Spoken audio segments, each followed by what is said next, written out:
Okay, hello. First, a correction of an error in the answers for one of the in-chapter problems. That's problem 14 2C. The question relates to allylic halogenation, and it asks you to give the products of that allylic, I think it's H times nu chlorine or some chlorination conditions, I think it's that. Here what you have to consider is that we have 1, 2, 3 allylic positions, and they could all be attacked by the incipient chlorine radical. But because they're all allylic, but they're different, you have to consider what the difference is between the various positions. These two are secondary, this one is methyl primary. Okay, so secondary, so the rules for radical abstraction kick in when everything is equal. So that secondary CH is more reactive, weaker bond than methyl. Okay, so that the preferential attack will be here in here. And so that the products given, the first three are correct, and then somehow a fourth one snuck in. I have no idea how. That one, so we can get this allylic radical, which is now symmetrical, so chlorination at both of these positions gives the same compound. And then we can have a radical abstraction here that gives an unsymmetrical radical, and so you can get chlorination at two positions, either that one or that one. But somehow a fourth product snuck in, not this one, okay, because that is a primary that's too slow. Moreover, there's some of you may have noticed that's bizarre, because if this were actually attacked at methyl, then you should get two products from that attack also, because with the second one with a double bond here, which wasn't given, I don't know how this came in. So cross this off, and it's already submitted for corrections because we're in for the second printing. Okay, second one I wanted to do was to follow up on last Thursday a nomenclature question. And again, let me repeat, the stuff that we started with chapter 17 last Thursday is not on the midterm. So today's lecture, not on the midterm. Okay? No nomenclature on ketones on the midterm. So we're just following up on chapter 17 stuff.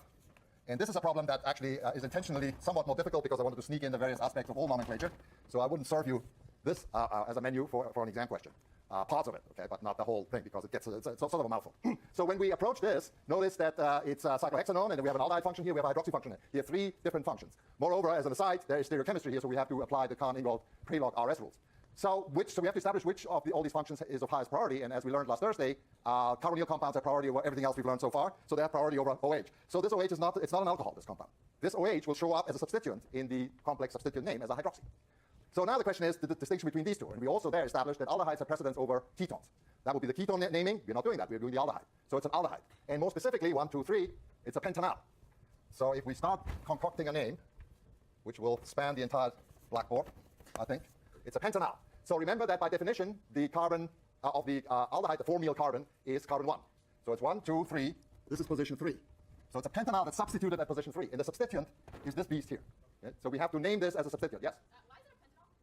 Why is it a pentanal? Aldehydes are named as alkanals, derived from the corresponding alkane, right? And it's a 3-carbon. Pentanal. As I said this morning, every now and then I intentionally make mistakes to see whether you guys are awake. Propanol. Very good, thanks. Would you like to continue? Propanol, oops, there's a little warp here. Okay, so at position 3 there's this beast of the substituent. And what is that substituent? So that substituent will come in parentheses in front of this guy here. And since the substituent is at position 3 of the pentanal, in front of the pentanal is the 3. Okay, and now we have to figure out how to call this guy. Okay? So what is it? It's a cyclohexane substituent that's substituted. It's actually not that difficult. So it's a cyclohexyl substituent, which has additional substituents. Now there's another quirk to remember from chapter 2. Substituent namings start with the numbering in such a way that the carbon of attachment is automatically carbon 1. Always. Okay? If you just focus on the substituent itself, the carbon that's attached to the main chain in the substituent naming, if you have to number the substituent, is carbon 1. So this one here is automatically carbon 1.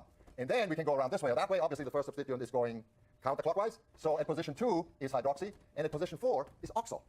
Okay? Those are the substituents to the cyclohexyl. So H is before O, so hydroxy comes before oxo, and therefore in this case 2 comes before 4. So it's 2-hydroxy, let me see if I can squeeze it in here, 2-hydroxy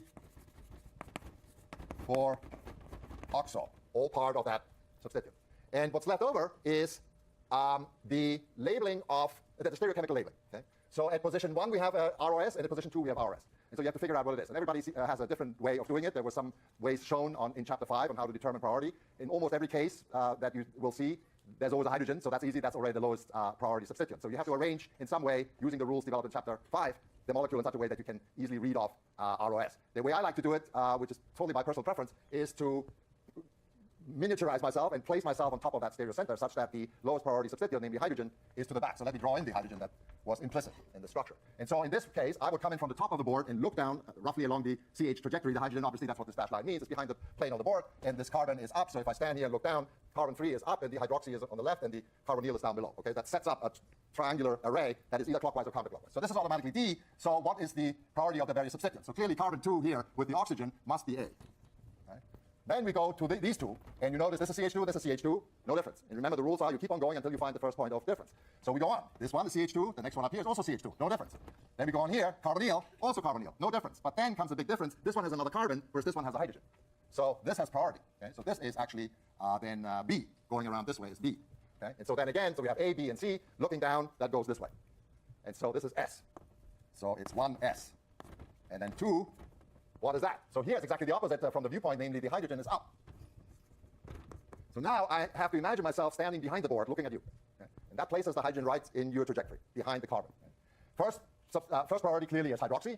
And so then the question is which one of these two has high priority. And you notice that going to here, we have a carbon that has 2 other carbons. Going here, we have a carbon that has only 1 other carbon. So this is priority B, and this one is priority C. And if you follow this, that's also S.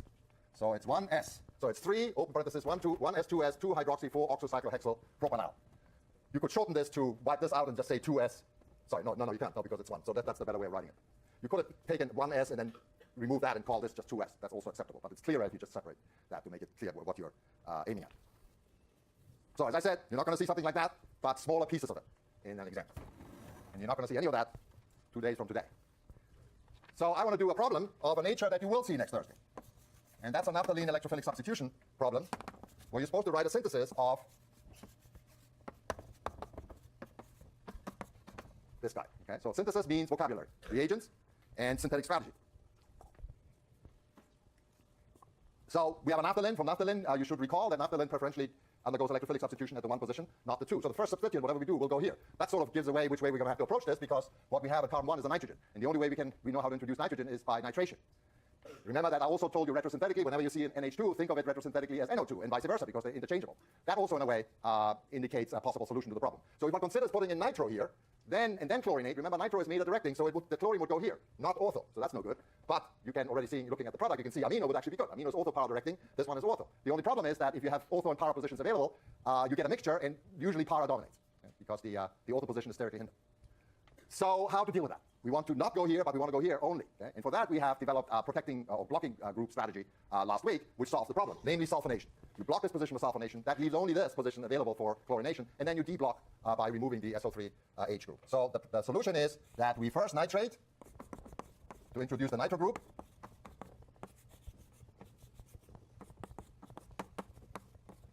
And then we have to convert this by reduction. Let me use palladium and hydrogen, catalytic hydrogenation, to the amino group, because we need ortho para directing power here. Nitro, whatever you do with nitro, will always go meta. And now you block the para position by sulfonation. Remember, sulfonation uses a neutral, SO3 consulfuric, and that makes the sulfonic acid. So the hydrogen that was originally here winds up on the SO3. Now we blocked here, and only ortho is open, so now we do the chlorination. That one will work just with chlorine, but if you are unsure, by all means add the catalyst. It will only be better. Okay? Can't hurt. And that gives us the correct ortho substitution. And then the last step is the deblocking, which you just do by boiling the stuff up in acidic water. Pinch of HCl or sulfuric or whatever. In fact, just water will do it, because the sulfonic acid itself is acidic. And that blows out the SO3. It will be solvated as H2SO4 and disappears in the aqueous layer. And here you go. And in all these steps, it's assumed that if necessary, there will be aqueous workup. So don't worry about aqueous workup. So how's that look? Yeah. Okay, the question was when you use, actually this is more general, the question is when you use these interconversions of these functions, in this case palladium and hydrogen, do you have to worry about other functional groups, double bonds, triple bonds on a side chain if they were to be there? And the answer is yes. Okay, so there we have other ways of reducing the NO2 group that doesn't involve palladium and carbon, which is an excellent alkene and alkyne hydrogenation catalyst. So for that, you could use zinc amalgam HCl, for example. That's a pretty mild reducing agent. By and large, actually, in competitive terms, the nitro group would probably react faster than the double bond, but it's not safe, correct? So one does have to worry about that. And we haven't done much of that yet. We've done a little bit of this in Chapter 8, protecting groups, how to protect an alcohol, for example. So you can do a Grignard reaction on a bromide down the line when you have an OH at the other side. You protect it as a tertiary butyl ether. We'll see much more protecting group strategy as we go along. So that's part of strategic thinking, that when there is a functional group present that interferes with the reagent you want to use, that you just protect it. Okay? Do your reaction, then you deprotect it, so you're off the hook. All right, so now let's look at reactions of, at the synthesis of carbonyl compounds. And that actually is essentially just a review. With one exception, there's one piece of new vocabulary. So there should be a great sigh of relief when you're thinking ahead of the second midterm. For chapter 17, it's a review basically of chapter 8 and then some of chapter 12. How do we make carbonyl compounds? In reaction 1, I call old to distinguish the old from the new, oxidation of alcohols. So you may recall primary alcohols would be oxidized to aldehydes, secondaries goes to ketones, and tertiaries don't oxidize because there's no hydrogen left on that carbon to remove, so you can make a CO double bond. Or to put it differently, you can't generate a CO double bond if you have already 3 alkyl substituent on the carbon to be oxidized. So tertiaries don't react. So what do we use? Chromium-6. So you can write this as chromium-6, actually abbreviated CR6. That is perfectly acceptable to me. You can also write reagents. Chromium trioxide is one, which is pretty vicious. It's an acidic solution, so you can also write H2CrO4. So this is chromium trioxide. The hydrate is chromic acid. And practically, people mostly use the salt, which is stable. It can be weighed out and all that, sodium dichromate. They all do the same thing. They make chromium-6 in solution. It is nice because it's selective, apropos the question that just arose. It will not oxidize alkenes and alkynes, and we learned that in 3A. So you can do oxidations and have a double bond and triple bond untouched. And now we also know in the presence of a benzene ring, there's no reaction either. The benzene ring is stable. So a very mild reagent that we learned to use is pyridinium chlorochromate. So that's a mouthful, so I accept perfectly well PCC. And I won't have you reproduce the structure. But actually what it is actually just a mixture of chromium trioxide, HCl, and pyridine. Pyridine is this beast here, which we'll learn more about in chapter 25. And we saw it already several times along the various chapters. It's the aza derivative analog of benzene. One of the carbons has been replaced by nitrogen. And so since that nitrogen is pentavalent, the H is gone from benzene, and there's just a lone pair. Okay? That lone pair sticks out in space perpendicular to the pi system. Pi system, 6 electrons, just like benzene. It's aromatic. Okay? And has the same behavior. It's very unreactive, with the exception that this nitrogen is slightly basic. And we'll talk about basicity of amines also in a later chapter. But it's basic, so you can protonate it. And so this is what happens here with HCl. It just protonates to get a pyridinium cation. And the Cl- attacks chromium trioxide to make this chlorochromate species. Notice it's nothing else but chromium trioxide. Imagine a CRO double bond here, no charge. And then chlorine attacks, and the electron pair goes out. So it attaches itself, which just happens to be thermodynamically favorable. And that is the counterion, and that happens to be a nice salt that's soluble in organic solvents. So we can use this in organic solvents. And the reason why this is important will become apparent again in a minute. So here's some examples of chromium trioxide use or PCC. Notice it can be done in the presence of an alkyne, no problem, 80%, and it can be done in the presence of ethers, it's another case. So this is a secondary alcohol, gives a ketone, primary alcohol gives an aldehyde. Okay? Now the reason we use PCC here, now I'm coming back to the usefulness of PCC, apart from being mild, it doesn't over-oxidize the aldehyde, which is a major problem with chromium trioxide, because chromium trioxide is not soluble, well soluble, and certainly the salt, precursor salts like sodium dichromate, they're salts, they're not soluble in organic solvents. So they have to be used in water. And in water, the aldehydes get to be hydrated. So if you do this with normal chromium-6, primary alcohol, you get to the aldehyde fine, but this aldehyde, as we shall learn in a minute, when we start talking about reactivity of carbonyl functions, adds to the carbonyl. So it gets hydrated such that a proton from H2O jumps up here and attaches to the lone pairs of this oxygen. Remember, this is a polarized carbonyl function. We did this at the end of last Thursday, such that this is delta minus and therefore red, and this is delta plus and therefore blue. And so H plus attaches here, and OH attaches here, and you just get the addition product. It's like Markovnikov hydration. But it's not an alkene double bond, CC double bond, it's a CO double bond, but the process is identical.